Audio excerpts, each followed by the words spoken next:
एक भक्त परिवार की कथा है। माने पूरा परिवार भगवान का भक्त। एक लाखा जी थे जो जाति के गौण ब्राह्मण थे। राजपूताने के एक छोटे से गांव में उनका जन्म हुआ था। लाखा जी पढ़े लिखे विशेष तो नहीं थे, पर इतना जरूर जानते थे कि गीता जी का पाठ कर लेते थे और विष्णु सहस्त्र नाम का पाठ करते थे। इस तरह से पाठ करने से उन्हें गीता भी कंठस्थ हो गई और विष्णु सहस्त्र नाम का भी पाठ कंठस्थ हो गया। भगवान में उनकी अटूट श्रद्धा थी, बड़ा विश्वास था। ये खेती का काम करते थे। खेती का काम करते हुए निरंतर भगवान के नामों का उच्चारण करते रहते थे, विष्णु सहस्त्र नाम का पाठ करते रहते थे। इनकी जो पत्नी थी उसका नाम खेमाबाई था। वह भी परम पतिव्रता साध्वी स्त्री थी। वो घर का काम तो करती थी, साथ साथ अपने पति के साथ में जाकर खेती का भी काम करती थी। इनके एक पुत्र और एक पुत्री थी। पुत्र का नाम था देवा और पुत्री का नाम था गंगाबाई। लाखा जी को अपने पुत्र की उतनी चिंता नहीं थी, लेकिन पुत्री की चिंता इसलिए थी कि वो 11-12 वर्ष की हो गई थी। इसलिए उन्हें चिंता थी कि कहीं अगर सुयोग्य वर प्राप्त हो जाता तो मैं इसका विवाह कर देता। किसी तरह से भगवान के भरोसे रहते थे, पर हृदय में चिंता थी कि प्रभु इसका यदि विवाह हो जाता तो एक चिंता मेरी समाप्त हो जाती। इस तरह से कुछ ही समय पर उन्हें गांव के ही नज़दीक एक सुंदर घर मिला। ब्राह्मण परिवार था, बालक अकेला था, माँ बाप थे, लेकिन बालक बड़ा ही बुद्धिमान और शुभ आचरण करने वाला था। उस बालक को देख करके लाखा जी बड़े प्रसन्न होते हैं और उन्होंने अपनी गंगाबाई का विवाह उस बालक के साथ में कर दिया। गंगाबाई की विदाई किया। विदाई करने के बाद अपने घर में लाखा जी अपने परिवार के साथ, अपनी पत्नी के साथ और पुत्र के साथ रह करके निरंतर भगवान का नाम स्मरण करते थे। जिनका जो काम था वो काम करते थे। उनकी पत्नी बड़ी पतिव्रता थी। उनका रोजाना काम था पत्नी का, खेमाबाई का, कि वह स्नान करके अपने पति के चरणों को धो करके चरणामृत पिया करती थी। यद्यपि लाखा जी कहते थे, अरे भाई ये सब करने की क्या आवश्यकता है, लेकिन उन्होंने अपना व्रत बता करके इस बात को हमेशा जारी रखा। वो नित्य प्रति चरणामृत लेकर के और पान किया करती थी। उनका जो बालक था देवा, वो भी कुछ बड़ा हुआ। जब वो 14-15 वर्ष का हुआ तब उन्होंने उस लड़के की भी शादी कर दी और लड़की भी ऐसी आई कि वो बड़ी सुशील थी। उसका नाम था लक्ष्मी। लक्ष्मी नहीं, लक्ष्मी नाम था। वो भी बड़ी पतिव्रता, सास ससुर की सेवा करने वाली। इस तरह से जब अनुकूल वातावरण पूरे घर में बना हुआ है तो सबका मन भगवान में ही लगता है। भगवान का विष्णु सहस्त्र नाम का पाठ सभी कोई करते थे। गीता लाखा जी सुनाते थे, सभी कोई सुनते थे। समय बदलते देरी नहीं लगती है। कब समय में परिवर्तन आ जाए, कब जीवन में कष्ट आ जाए, इस तरह की कोई कल्पना कर नहीं सकता। समय ऐसा हुआ, प्रारब्ध हुआ कि उनकी जो पुत्री गंगाबाई थी, उनके पति को एक काले नाग ने डस दिया, जिसके कारण उसकी मृत्यु हो गई। उस समय उसकी अवस्था 22-23 साल की हो चुकी थी। उसके पति की अवस्था 25 साल की थी, लेकिन ऐसे समय में ही वह भगवान के धाम को पहुंच गया।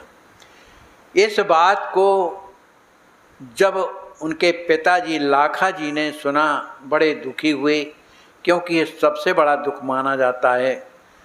पुत्री सयानी हो गई है, वह जवान हैं और पति छोड़ करके चले जाएं, इससे बढ़ कर के कष्ट क्या। लाखा जी ने अपने हृदय को समझाया, क्योंकि भगवान की कृपा है।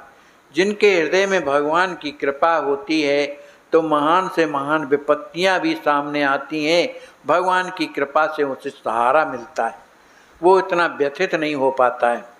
लाखा जी सोचने लगे क्या किया जाए। उन्होंने अपने पुत्र वधू और पत्नी खेमाबाई को बुलाया। कहा, देखो अपनी बेटी बड़ी दुखी हो गई, तो हम चाहते ये हैं कि उस पुत्री को अपने घर में रखें, क्योंकि उसका कोई सहारा नहीं है। लेकिन घर में रखने का मतलब ये नहीं है, हमें भी इस संसार से बैराग लेना पड़ेगा। माने संसार की कोई बातें उसके सामने ना आए, अपने जीवन में भी सांसारिकता ना हो, त्याग की वृत्ति हो, निरंतर भगवान का नाम, भगवान का ध्यान, उन्हीं की चर्चा इस घर में होती यदि रहेगी, तो गंगाबाई यदि आएगी तो भगवान का जब वातावरण देखेगी तो उसे अपने पति का दुख जो है कम हो जाएगा। इस तरह का वातावरण इस घर में बनाना है। संसार से उदासीन रह कर के केवल भगवान का स्मरण, भगवान की कथा, भगवान की चर्चा इस घर में होती रहे, जिससे गंगाबाई को किसी तरह का कष्ट ना हो। ऐसा उन्होंने अपनी पुत्र वधू और पत्नी को समझाया और कहा कि अब मैं जा कर के गंगाबाई को लेने जा रहा हूँ।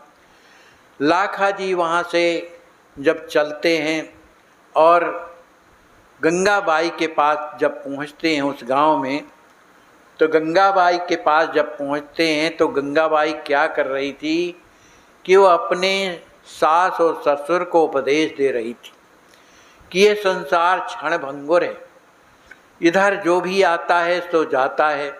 यद्यपि वो भगवान की कृपा है, उसके हृदय में ये भाव नहीं है कि मेरे पति चले गए। वो तो जानती है कि भगवान जो चाहते हैं सो होता है, किसी के करने से कुछ होता नहीं।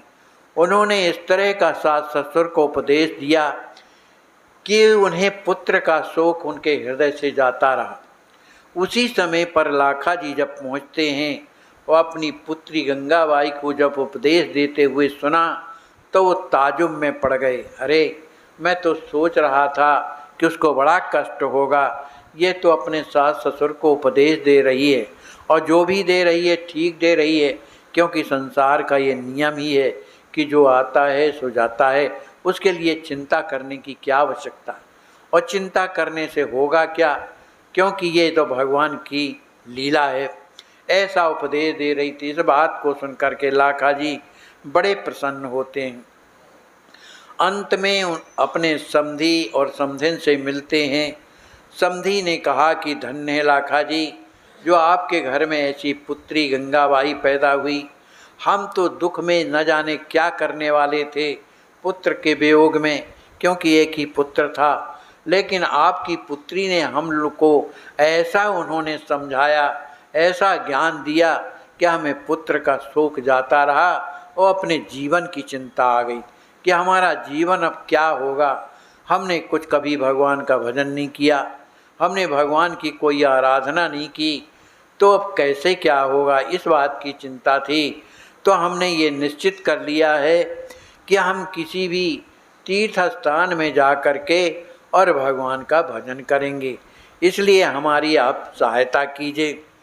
ऐसा कह कर के और लाखा जी ने जब इस बात को सुना, बड़े प्रसन्न होते हैं और सोचने लगे कि इनके ऊपर तो भगवान की ही कृपा है, तभी तो इस तरह इनका हृदय मुड़ गया।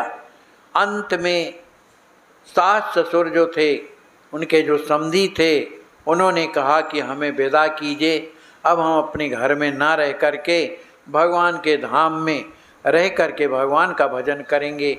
अब उन्हीं की सेवा करते करते अपने शरीर का परित्याग करेंगे, अब हमें संसार से कोई मोह नहीं रह गया। लाखा जी ने उनके पास जो संपत्ति थी उसका विक्रय करके जो उससे पैसे मिले तो अपने समधी को दिया, उन्हें प्रणाम किया, वे घर छोड़ करके और निकल गए।